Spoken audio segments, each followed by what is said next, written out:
এমন ভাবে ফেঁসে গেলাম আজকে যে বাধ্যতামূলক আমার আবার বুলেট টাকা নিয়ে সারাদিন কাটাতে হলো। এরকম বললে তো কিছুই বুঝবে না, চলো শুরু থেকে বলি। সকাল সকাল ঘুম থেকে তো উঠেছিলাম, কিন্তু সকাল সকাল যে একটা কাজ ছিল।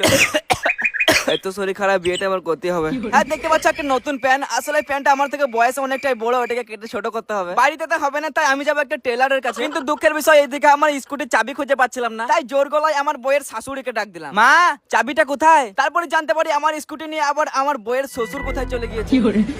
ও আব্বা কোথায় গেলে? হ্যাঁ, এখন কিছু তো করার নাই, তাই বাধ্যতামূলক আমার এই আব্বার বুলেটটাকে নিয়ে কাজ চালাতে হবে। সব ঠিকঠাক আছে তো? ওহো, ওকে কন্ডিশন। যা বটে বটে চলো এখন একটা কষ্টের গান লাগিয়ে চলে যায় আমার প্যান্টটাকে ছোট করতে।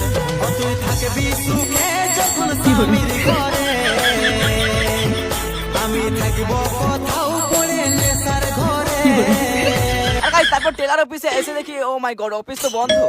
মে আই কাম ইন স্যার? তারপর বুঝতে পারি স্যারের মর্নিং হয়নি, স্যার এখনো ঘুমাচ্ছেন। আমি তাড়াতাড়ি চলে এসেছি। হ্যাঁ, এখন আমিও ঘরে যে ঘুমাই গা, ভালো করে সকাল হলে তারপর আসবো। লা লা লা লা লা।